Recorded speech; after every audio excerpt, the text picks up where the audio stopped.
Jordan Peele's directorial debut, Get Out, was a critical and commercial success. Its distinct visual style, immersive performances, and strikingly new spin on the horror genre instantly captivated audiences. Moreover, it is the deeper meaning of the narrative that allows the film to be as effective as it is. Peele's Academy Award-winning script delivers a fresh, terrifying story that scares not through a physical monster, but rather an internal one: racism. Peele's direction reflects this as well, using such things as camera and performance to properly execute his specific vision. While those elements in conjunction with the narrative convey the socially charged themes, it is actually a lesser thought of component of filmmaking that greatly assists in expressing the deeper meaning as well, that being mise-en-scene. Through the close examination of a few scenes backed by theories of ideology and digital identity politics, we'll come to understand how the shapes, sizes, and colors of what lies in the background helps express the perils of racism.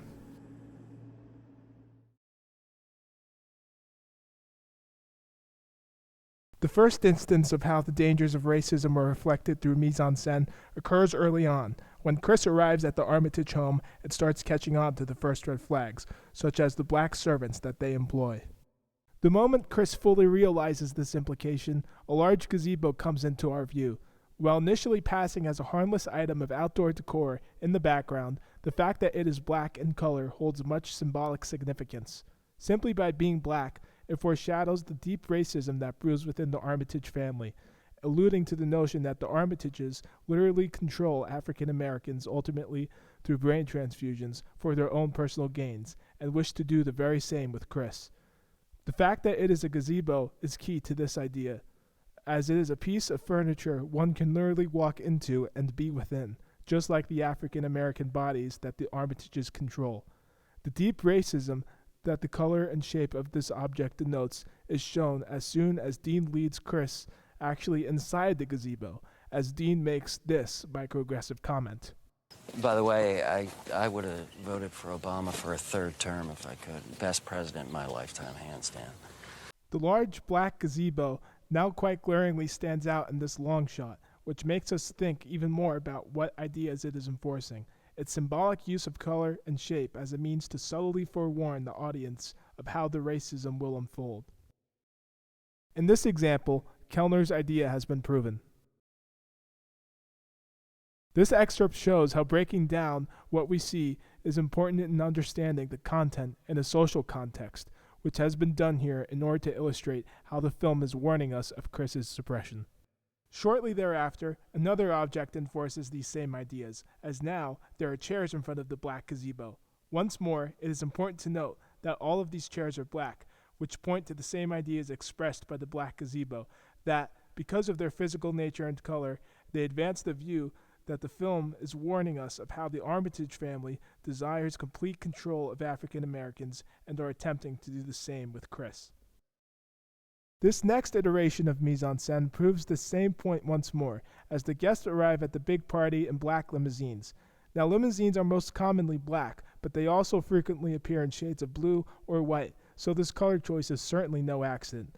Hence, the film is once again manipulating form to express how the film constantly alludes to how racism is so dangerously inherent in our society. This example is indicated by the fact that in this example we have white people in the black cars, meaning that they are in literal control of the black bodies, which, by the end of the film, proves to be exactly what the Armitages have done in the past and attempt to do with Chris. Another detail worth noting is that all the white guests appear to be wearing mostly black clothes. This once again proves how the film constantly warns us of how the Armitage family desires nothing more than complete control of African Americans, and that, moreover, the suppression of African Americans is an overwhelmingly inherent issue in our current society. After it is established that all of these formalistic elements allude to the perils of racism in one way or another, the really obvious microaggressions from the guests directed at Chris rise to the surface. I can't quite swing the hips like I used to, though. But, I do know Tiger. So, is it true?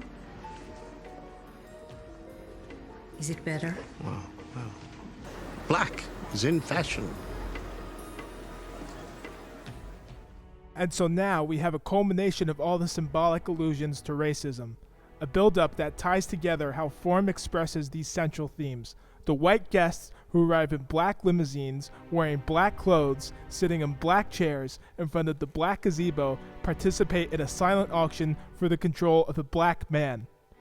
As such, the form here clearly shows us how racism is a truly toxic trait in our society.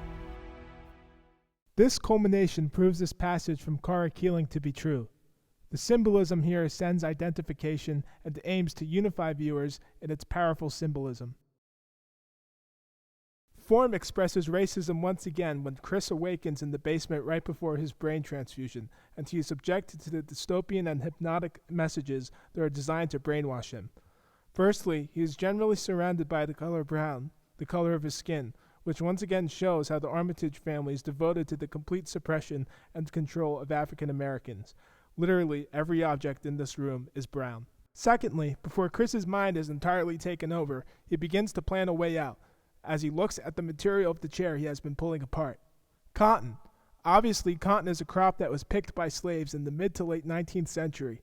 Chris stuffs it in his ear so as to block the hypnotic noises off on the television and is able to overcome his violent and racist oppressors.